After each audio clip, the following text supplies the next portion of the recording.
L'éclairage. L'éclairage du coach, votre émission qui décrypte et analyse l'actualité d'ici et d'ailleurs. Politique. Diplomatie. Leadership. Stratégie avec un regard avisé. L'éclairage du coach, c'est avec le stratège par excellence, Coach Patrick Amand-Poyon. Précieuse créature de Dieu, bonjour et merci d'avoir eu l'intelligence de choisir la bonne part. L'être humain est confronté en permanence à des situations où il faut prendre une décision.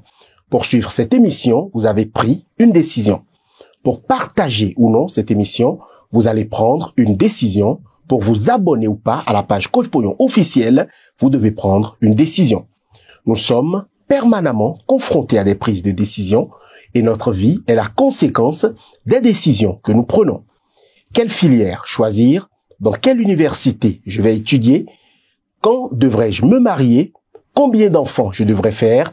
Voilà des décisions que nous sommes amenés à prendre au cours de notre vie. S'il semble logique de prendre des décisions, il est de plus en plus évident qu'il y a un art pour prendre de bonnes décisions. Nelson Mandela, un homme exceptionnel qui a pu prendre de mauvaises décisions dans sa vie et qui en a tiré un art de prise de bonnes décisions, est d'un intérêt majeur pour nous aider à désormais prendre des décisions qui font du bien dans notre vie. Pour aborder une question aussi délicate, nous avons fait appel à un sachant, un disciple de Nelson Mandela. Coach Patrick Amand-Poyon, stratège politique et professeur émérite en coaching intégral, est notre invité et nous aidera à comprendre Nelson Mandela et désormais prendre de bonnes décisions. C'est ici et maintenant, depuis le studio, Bernard Comlan-Poyon, et surtout, n'oubliez pas de partager cette émission pour contribuer au bonheur de l'humanité. Bonjour, coach Patrick Amand-Poyon. Bonjour. Qui est Nelson Mandela pour le coach Patrick Amand-Poyon? Ah, pour parler de Nelson Mandela, permettez-moi d'enlever le chapeau, parce que c'est le genre de personnage devant qui on doit avoir du respect. C'est un homme entièrement accompli. Quand je prends le développement personnel, il a coché toutes les cases. Quand je prends le domaine du leadership, il a coché toutes les cases. Quand je prends le domaine de la stratégie, il a coché toutes les cases. Quand je prends donc dans bien des domaines, c'est un homme qui a coché toutes les cases. C'est un homme véritablement accompli. Vous constaterez que je n'ai pas cité tous les domaines du coaching, parce que dans certains domaines du coaching, on a des choses à apprendre pour battre Nelson Mandela. Voilà ce que je peux dire pour parler de l'homme. Alors, Nelson Mandela déclare qu'une vraie décision change radicalement la vie d'un être humain. Qu'en pensez-vous? Oui, une vraie décision change radicalement la vie d'un être humain puisque le processus de décision déjà change la vie. Vous savez, depuis quelques jours, nous sommes en train de faire des réformes. Ce sont les résultats d'un certain nombre de décisions. Et vous constaterez que ma propre vie change à travers les décisions que nous prenons. Plus rien ne se passe comme avant dans ma vie personnelle, dans ma vie de famille et autres. Donc, quand vous prenez une décision, les conséquences ne dépendent pas de vous. Je vous donne un exemple très simple. On vous demande de choisir entre aller étudier en Afrique et en France. Si vous acceptez d'aller étudier en France, votre vie change de tout en tout, puisque les réalités là-bas n'ont rien à voir avec la réalité de chez vous. Une merveilleuse dame est venue de l'Italie. Elle voit un monsieur en train de marcher. Elle demande à son voisin, il va où? Et on dit, il va au service. Il dit, en marchant tranquillement comme ça. Ah non, nous on serait en train de courir vers le train, vers le métro et autres. Donc c'est pour dire que si vous prenez quelle décision que ce soit dans votre vie, immédiatement, votre vie change. Les conséquences changent votre vie. Donc oui, une décision entraîne des changements et des bouleversements parfois dans la vie des uns et des autres. Dites-nous, coach, c'est quoi une décision? Ah, une décision est un choix. Une décision est un choix. C'est-à-dire que toute notre vie, nous sommes confrontés à des choix. On parlera de décision lorsque je décide, par exemple, de marier aujourd'hui et pas demain. Et on parlera de décision lorsque je décide de faire 3 enfants, 4 enfants, 5 enfants. On parlera de décision lorsque je décide de ne pas faire enfant. On parlera de décision lorsque je décide de faire telle spécialité et pas telle autre. On parlera même de décision lorsque je décide d'aller faire série A, série B, série C. Donc vous voyez que c'est des choix que nous faisons dans la vie et donc on peut dire qu'une décision est un choix. Ne peut-on pas vivre sans prendre de décision? Au fait, la question est, est-ce que on peut vivre sans faire de choix? On peut me dire oui, puisqu'on peut décider de ne pas choisir. Mais le fait de ne pas choisir est aussi une décision. Donc, dans tous les cas, on ne peut pas vivre sans décider. Parfait, coach. Que dit Nelson Mandela de l'art de prendre de bonnes décisions? Nelson Mandela, cet homme de grande valeur, qui a appris beaucoup de choses de son recul, de sa vie en prison, des 27 ans d'incarcération. C'est à croire que ceux qui l'ont mis en prison l'ont envoyé à l'université. Il a appris énormément de choses. Et cet homme de grande valeur dit, lorsque vous voulez prendre une décision, première chose, il faut écouter tout le monde. Deuxième chose, il faut décider seul. Et troisième chose, il faut expliquer aux autres pourquoi vous avez pris cette décision-là. Voilà Nelson Mandela. Voilà l'art de prendre de bonnes décisions selon Nelson Mandela. Alors, quelles sont les notions essentielles qu'on peut retenir de la sagesse de Nelson Mandela sur les bonnes décisions? La première, c'est qu'il faut écouter les autres avant de décider. La deuxième, c'est qu'il faut décider seul. La troisième, c'est qu'il faut expliquer aux autres pourquoi vous avez pris cette décision-là. Allons-y, il y en a un. Pourquoi écouter les autres avant de décider? Très bien. Je vais vous dire des choses suffisamment importantes, mais en très peu de temps. D'abord, beaucoup de personnes entendent parler du biais cognitif. J'aurai l'occasion de faire une émission là-dessus, parce que c'est un élément important qui peut nous aider dans la prise de bonnes décisions. Nelson Mandela dit, lorsque vous n'écoutez pas les autres, vous tombez dans le piège du biais cognitif. Ça veut dire quoi? Ça veut dire que vous avez une façon de voir les choses. Vous avez un schéma directeur qui vous permet d'analyser les choses. Et donc, tout ce qui vient à vous, vous les analysez selon ce schéma directeur seulement. Résultat, vous perdez toutes les autres possibilités. Quelqu'un dirait autrement que vous avez un paradigme fermé. Ça veut dire quoi? Lorsque vous croyez que c'est seulement comme ça que ça se passe, vous n'admettez pas autre possibilité parce que vous ne savez même pas que les autres possibilités existent. Je donne un exemple très simple. Je rencontre un monsieur qui me parle du diable.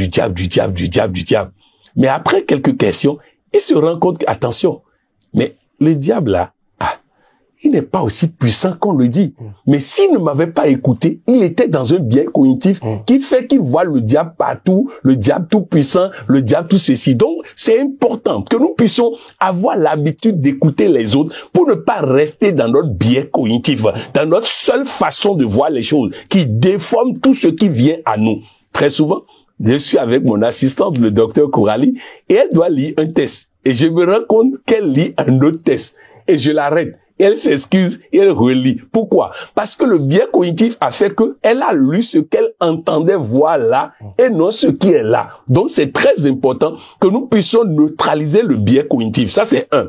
La deuxième chose, c'est que Nelson Mandela se rend compte que celui qui n'apprend pas des autres est pauvre. C'est comme si vous avez 100 000 francs ou même 100 millions de francs CFA. Mais vous n'ajoutez pas pour les autres. Donc, vous ne gardez que ce que vous avez et vous dépensez tout le temps. Résultat, vous serez pauvre bientôt. C'est la même chose. Lorsque je vais prendre une décision, j'ai des connaissances à moi. Mais en écoutant les autres, je m'enrichis de ce qu'ils savent. Donc, par le comportement d'acquisition, j'apprends des autres. Je suis intelligent du savoir des autres. Et donc, ce que je vais proposer sera plus intelligent que tout ce que les autres ont proposé, puisque je fais ici la synthèse de tout ce qu'ils ont dit. Je vais vous expliquer, vous allez comprendre. Un jour, j'ai inscrit de mes étudiants dans un séminaire. Je suis allé moi-même au séminaire afin que je puisse m'assurer de leur discipline dans les cours et autres. Je suis donc là. Dans la présentation des uns et des autres, il y avait deux formateurs. Les deux formateurs ont constaté que dans la salle, il y a un grand formateur. Donc, la dame, était complexée. Et donc, s'indisposait, s'énervait de ma présence dans la salle. Autrement dit, pour elle, je suis là pour lui créer des problèmes. Elle a donc démissionné et désisté, n'a plus animé le séminaire. Le second a fait ce que Nelson Mandela nous recommande. Chaque fois qu'il y a un sujet sur la table, il dit, nous avons la chance d'avoir un grand formateur dans la salle. Il va nous dire ce qui est. Résultat, arrivé à la maison, j'ai dû réviser toutes mes connaissances pour que le grand formateur n'ait pas honte. Et tout au long du séminaire, j'ai fait la formation à sa place alors que c'est lui qui a été payé. Donc, il a profité de mes connaissances, des connaissances de la salle pour s'enrichir. afin de faire la synthèse. C'est très important. En tant que formateur, en tant que coach, nous avons besoin d'écouter les autres pour apprendre des autres. Sinon, nous n'avons pas d'input. Quand je passe dans une émission télé, vous allez constater que lorsque je prends la parole, j'apporte des éléments qui permettent que les gens soient contents de me suivre. Ces éléments, je les ai eus où? En écoutant d'autres personnes, en apprenant d'eux. Donc, c'est important que nous puissions apprendre l'habitude d'écouter les autres. Celui qui n'a pas l'habitude d'écouter les autres, celui qui ne s'enrichit pas des connaissances des autres est pauvre. Et celui qui est pauvre ne peut pas prendre de bonnes décisions car il a peu d'ingrédients pour ses décisions. C'est parfait, coach. Dites-nous maintenant, pourquoi décider seul? Très bien. Vous savez, beaucoup de personnes ont l'habitude de dire, nous avons pris la décision ensemble. Mauvaise décision. Pourquoi? Nous voulons prendre une décision, par exemple, de recruter quelqu'un. Donc, Monsieur Johannes vient avec une proposition. Il propose Jean. Docteur Coralie vient avec une autre proposition. Elle propose Jacqueline. Un autre vient avec une autre proposition. Lui propose Pierrot. Maintenant, nous voulons prendre la décision seule. Donc, nous allons prendre la tête de celui que Monsieur Johannes a proposé, le tronc de celui que Docteur Coralie a proposé et les pieds de celui que l'autre a proposé. Voilà ce qu'on appelle prendre une décision ensemble. C'est pas normal. Après avoir appris de tout le monde, j'intègre toutes ces connaissances en moi. Tout ce que j'ai appris là, je l'intègre en moi. Je vais faire mijoter ça dans le laboratoire de Dieu. Rappelez-vous, Dieu est à l'intérieur de moi. Donc, je lui ramène tout ça. Donc, j'ai appris de tout le monde. Je connais moi-même certaines choses. Je mets tout ensemble. J'ajoute Dieu là-dessus et je laisse Dieu me conduire. Quand Dieu conduit ce genre de décision, je peux vous garantir une chose. C'est une bonne décision qui va vous apporter que de bonnes nouvelles. Donc, il est important de savoir qu'on ne peut pas avoir plusieurs centres d'intérêt dans une décision. Je vais expliquer, vous allez comprendre. Il y a un programme qu'on appelle le NEPAD, que certains appellent ne pas développer. Non, sinon, normalement, c'est New Partenariat pour le développement de l'Afrique. Mais je vais vous dire, c'est une mauvaise option et nous avons payé les conséquences. Il s'agissait de quoi? Plusieurs pays du monde, dont le Japon, au premier plan, décident de financer de grands programmes pour l'Afrique. Mais demandent aux Africains de réfléchir par eux-mêmes pour décider ce qu'on va faire pour eux. Résultat, le président de l'Afrique du Sud, Thabo Mbeki, est venu avec sa proposition.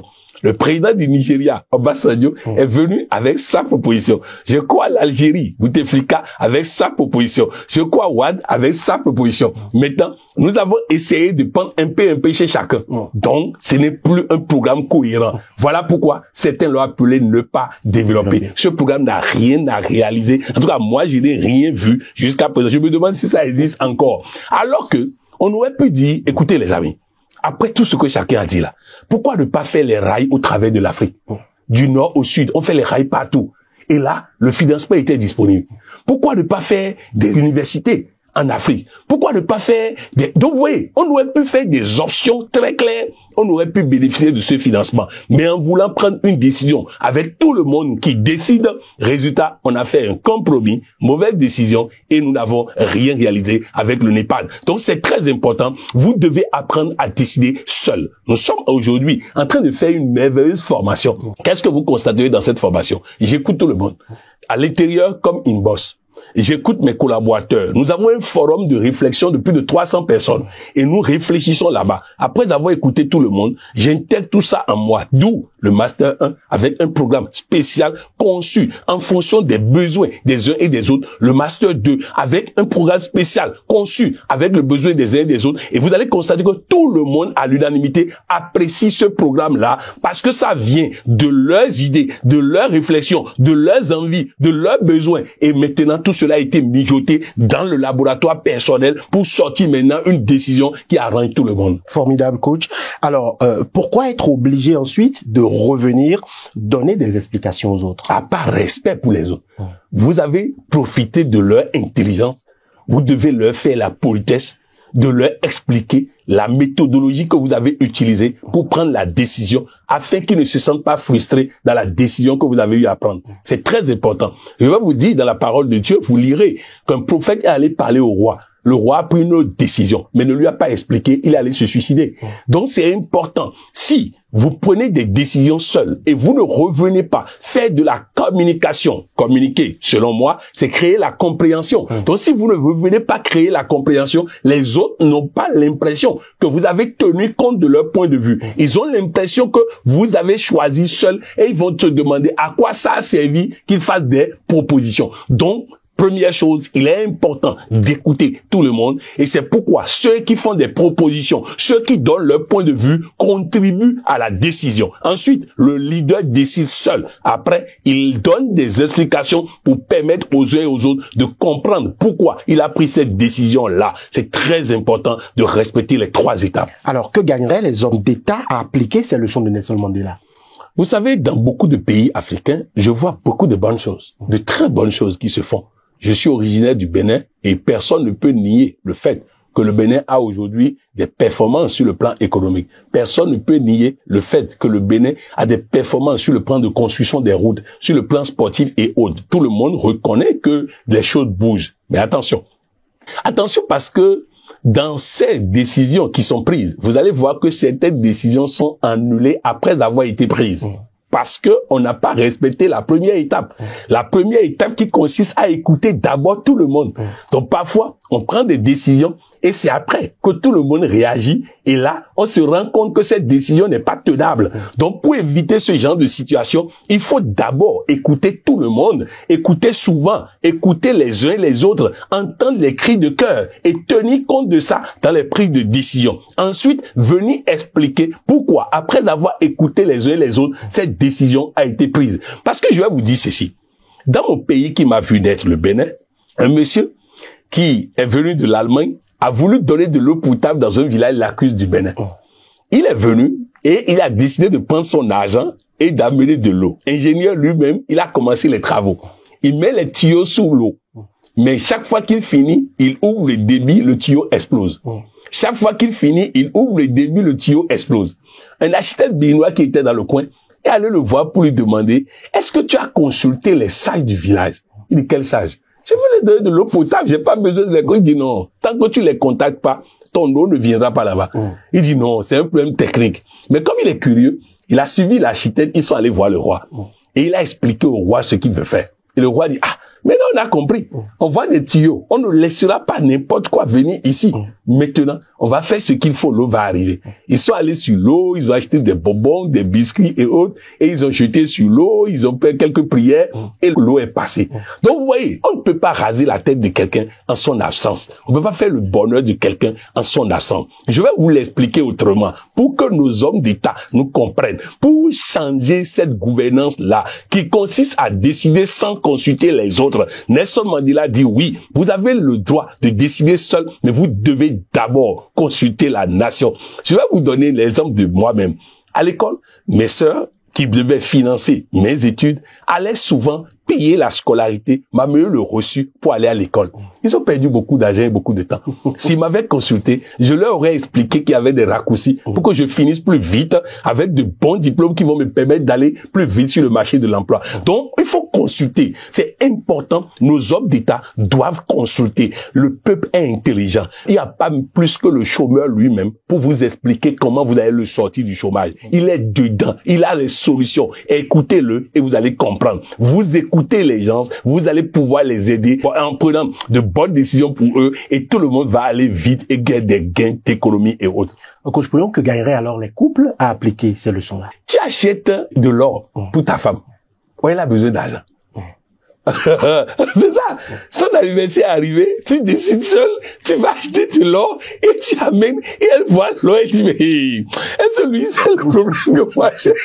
Donc c'est important. Écoute d'abord l'autre. Les quelques jours avant l'anniversaire, qu'est-ce qu'il dit? Quels sont ses désirs? Quels sont ses besoins? Vous voyez, c'est-à-dire que quand on écoute l'autre et après l'avoir écouté, c'est comme si un médecin se met à traiter quelqu'un sans l'écouter. Vous voyez un peu? C'est-à-dire dans tous les domaines de la vie, nous gagnerons à écouter l'autre. Que veut-il en réalité? Quel est son besoin réel? Là, je vais faire ce dont il a besoin et non faire beaucoup dans le sens où il n'a pas besoin de ça. Vous vous rappelez au Bénin, le président Soglo était venu avec des pavages partout. Et quel était le slogan à l'époque? On ne mange pas les pavés. Ils étaient dans 9 mois d'arrivée de salaire. Toi, tu commences pas à faire pavé. Donc, c'est important d'écouter d'abord. Les amis, nous gagnerons à écouter les autres et pouvoir les satisfaire avec très peu. Dans quel autre domaine, Coach Poyon, la sagesse de Mandela est-elle bonne à prendre? C'est bon dans le domaine des services.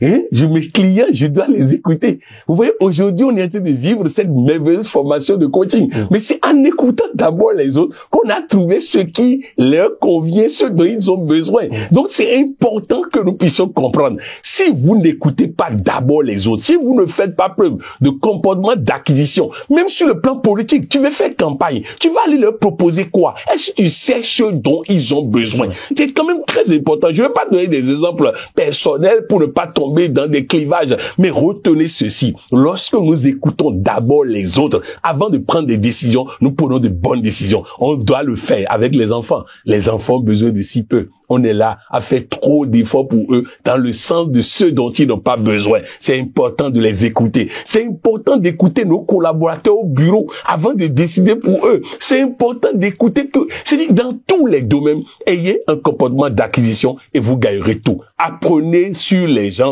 avant de dire que vous voulez leur apporter des solutions. Pour conclure cet aspect de cette émission, rappelez-nous l'art de prendre des bonnes décisions selon Nelson Mandela et par conséquent selon Coach Poyon. Je voudrais enrichir un peu ce que j'ai dit avant de conclure cet aspect de notre émission. Je vais vous donner 2 exemples. Le premier, vous êtes en train de faire l'amour à une femme et vous faites ce que vous pensez va lui faire plaisir. Et vous finissez et elle est déçue. Elle est déçue parce que elle aurait voulu que tu passes plus de temps peut-être sur sa poitrine. Toi, tu as passé plus de temps en bas. Elle aurait voulu que tu passes plus de temps en bas. Toi, tu as passé plus de temps sur sa poitrine. Vous voyez encore le comportement d'acquisition. Tout à fait. C'est-à-dire, même pour faire l'amour, nous avons besoin de comportement d'acquisition.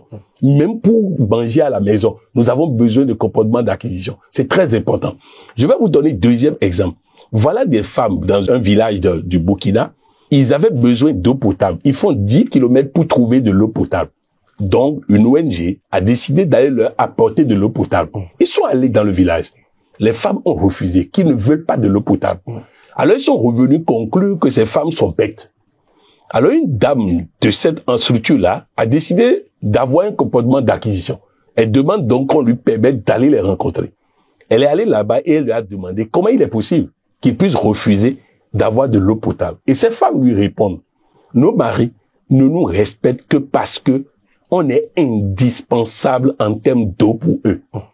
Ils ne peuvent pas aller faire 10 kilomètres pour prendre de l'eau. Résultat, ils nous respectent parce que s'ils ne nous respectent pas, ils n'auront pas de l'eau, ni pour boire, ni pour se laver.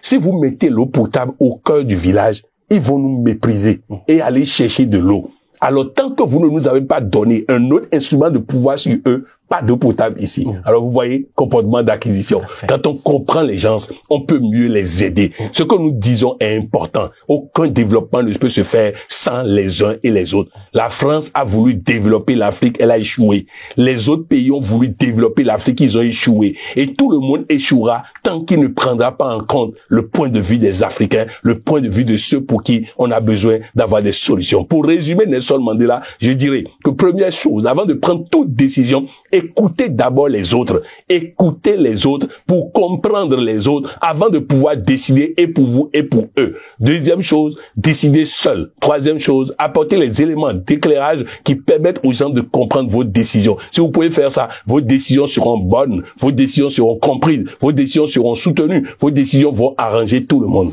Formidable, Coach Poyon. Vous êtes également président mondial des ambassadeurs du développement et certains de vos précieux collaborateurs fêtent leur anniversaire. Ce lundi, c'est le jour de Reda Denikambi, Asogba Koku, Padonou Yeinu Eugénie, Tidjani Douro-Diaye Walid Barak. Mardi, c'est le tour de Haïté Honoré Ayaovi M. Aïmavo S. Émeric Vital, Koubevena Delacé, Koumassi Honorine Akouvi. Mercredi, nous avons Poyon Patrick Armand, Tossa Senou Serge, Ndoubuizi Joy au point et Ngeko Kenge Patrick Romuald. Qu'avez-vous à leur dire? Ah, d'abord que je les aime. Que je les aime, chacun et tous. Je vous aime, chacun et tous. Je vous respecte. Je vous apprécie. Je connais votre valeur. Dieu le Tout-Puissant connaît votre valeur. Il vous aime, il vous apprécie, il vous respecte.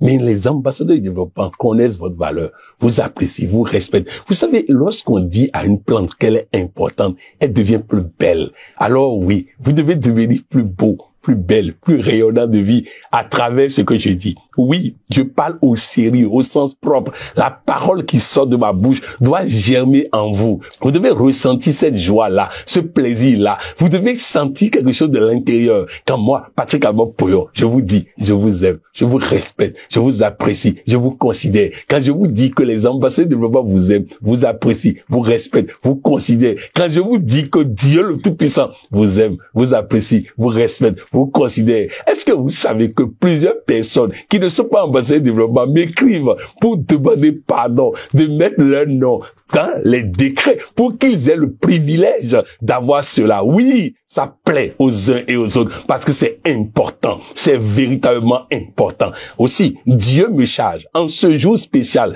de décréter pour chacun de vous un joyeux anniversaire. Dieu me dit de vous dire que vous allez le sentir de maintenant à toujours. Dieu me dit que toutes les choses passées sont passées, que les choses sont devenues nouvelles. Dieu me dit de te dire, de comprendre qu'à partir d'aujourd'hui, ton identité a changé, ta vie a changé. Dieu me charge d'aller sur la terre, sous la terre, sur toute la création, d'effacer tout ce qui est contre toi et de décréter pour toi les meilleures choses de ta vie. Dieu me charge de te dire que tout ce que tu as perdu, tu vas les retrouver maintenant. Tel est le décret que j'ai pour vous. Je vous décrète un joyeux anniversaire. Et surtout, n'oubliez pas de célébrer. Car célébrer, c'est mettre ça dans du marbre, c'est consolider ça, c'est faire en sorte que personne ou rien ne puisse venir vous voler ces décrets dans votre vie. Coach Poyon, pourquoi ne pas alors intéresser nos internautes à adhérer au Forum international des ambassadeurs du développement pour, pourquoi par exemple, bénéficier de ces décrets d'anniversaire? Ils vont bénéficier des décrets d'anniversaire, ils vont bénéficier de bien d'autres choses. Mais qui me permettent d'abord de faire la réforme des ambassadeurs du développement. Dans quelques jours, nous allons enclencher un processus de réforme du Forum des ambassadeurs du développement. Et juste après ça, je crois, d'ici la fin du mois ou au début du mois prochain, nous allons lancer une grande campagne mondiale pour faire connaître le Forum international des ambassadeurs du développement et pour inviter les uns et les autres à être avec nous dans ce mouvement mondial de révolution silencieuse qui fait que chacun de nous se sentira bien, heureux, comblé. Ceux qui sont dans cette merveilleuse formation de coach, licence, ils ont compris déjà où on va. Ils ont compris qu'on prépare le monde à de grandes choses. Alors, avant de clôturer cette émission, dites-nous un mot sur la formation de coach en cours et la suite que vous entendez donner à cette formation-là. Il se passe de très belles choses. Et sans bruit, il se passe de très belles choses. Les participants à cette formation ne peuvent pas être les mêmes personnes qu'ils étaient quand ils sont rentrés dans cette formation. Jusque-là, nous n'avons même pas commencé encore le métier de coach. Nous sommes d'abord en train de coacher les coachs en devenir. D'abord, nous avons vu les niveaux de perturbation. Ensuite, nous avons vu le super pouvoir de l'homme. Et ensuite, nous avons commencé par voir les domaines du coaching. Nous avons vu le développement personnel. Chacun a compris maintenant que tout ce qu'on a vendu dans le monde jusqu'à présent, y compris par Patrick Abok-Poyon, est dépassé en termes de développement personnel. Nous avons vu ensuite la santé. Et je sais que chacun d'eux a pris des habitudes de santé. Nous avons vu l'argent. Et oui, j'ai vu combien les gens étaient contents de suivre le cours, le téléfilm sur l'argent. Ensuite, nous avons vu le bonheur conjugal. Ah oui.